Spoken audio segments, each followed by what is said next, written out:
برادر سوال کردند که آیا استفاده برخی دولتی از طریق دزدی جایز است؟ با دلیل جواب گویید التماس. برادران و خواهران عزیز، خوب باید داشته باشید که هر نوع دزدی که باشد گناه کبیره به شمار می رود. خصوصا اون گناهی که اون دزدی که در مال عامه مسلمین صورت بگیره، یعنی که یک مال را دزدی بکنه که در او حق عامه مسلمین باشه، از جمله خطرناکترین دزدی ها به شمار می رود.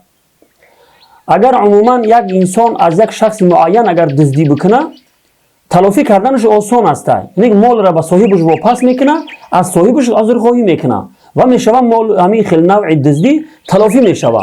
ولی اگر یک مال را دزدی بکنه که در او حق عامه مسلمین باشه، از هر یک اونها طلب بخشش کردن و اون مال را به اونها واپس کردن ناممکن و محال است.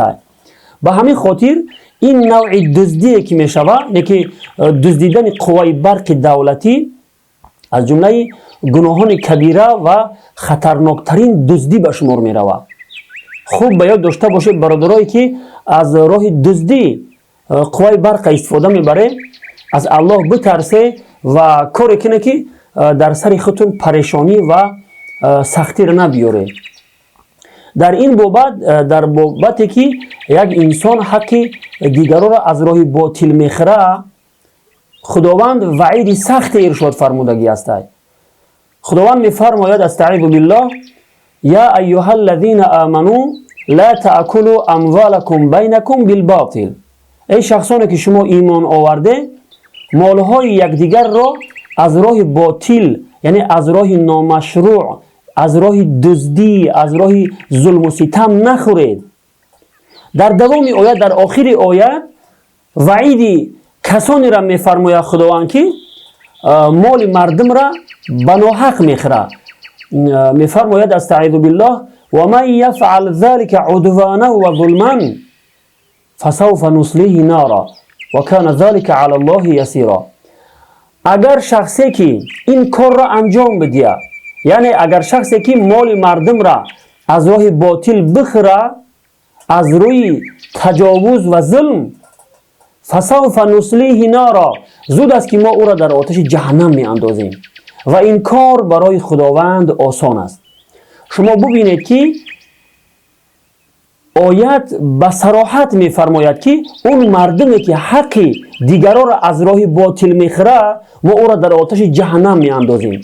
پس خوب باید داشته باش ای اون نفری که قوای برق دولتی را می دزدی، یا عموما هر مال را می دزدی که در او حق عامه مسلمین باشه، خوب باید داشته باش که در روز قیامت آتش جهنم در انتظار تو هستی.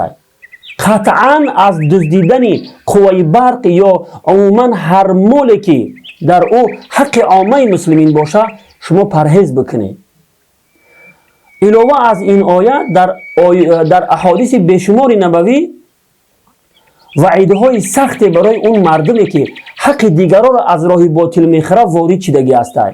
ولی فکر میکنم برای اون مردمی که عقل و شعور دارن و ذره ایمان دارن و به روز حساب باوری دارن، همین یک آیت برای اونها کفایت میکنن. قطعا از دزدیدن هر مالی که در او حق دیگران باشه پرهیز بکنه که هر گناهی که شما میکنه، هر این حق خوری هایی که میکنه بر علیه خودتون انجام میده. والله اعلم بالصواب.